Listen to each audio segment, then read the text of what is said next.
3 décembre 1872, l'orientaliste britannique George Smith fait une annonce ahurissante.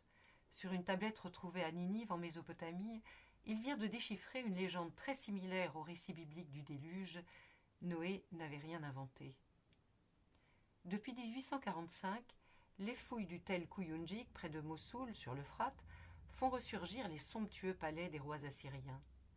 En 1851, c'est la bibliothèque du roi Assurbanipal et ses dizaines de milliers de tablettes qui sont exhumées par l'archéologue Henry Layard pour le compte du British Museum.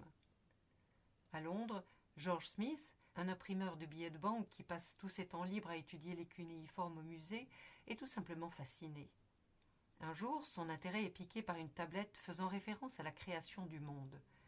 En bon érudit, il sait que les Babyloniens avaient des traditions semblables à celles du livre de la Genèse, mais on ne connaissait celle-ci que par des écrits bien postérieurs au séjour des Judéens à Babylone, et on était bien en peine de dire qui avait influencé qui. George Smith revient alors sur un lot d'inscriptions qu'il a répertoriées comme tablettes mythologiques. J'ai vite découvert, racontera-t-il dans le récit passionnant qu'il fit de ses aventures, la moitié d'une curieuse tablette.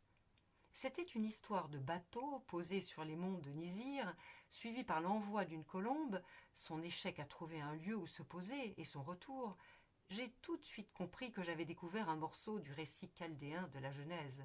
C'était bien en effet un équivalent de l'histoire de Noé, le patriarche biblique qui, pour sauver l'humanité du déluge, avait construit un bateau et embarqué un couple de chaque espèce d'animaux.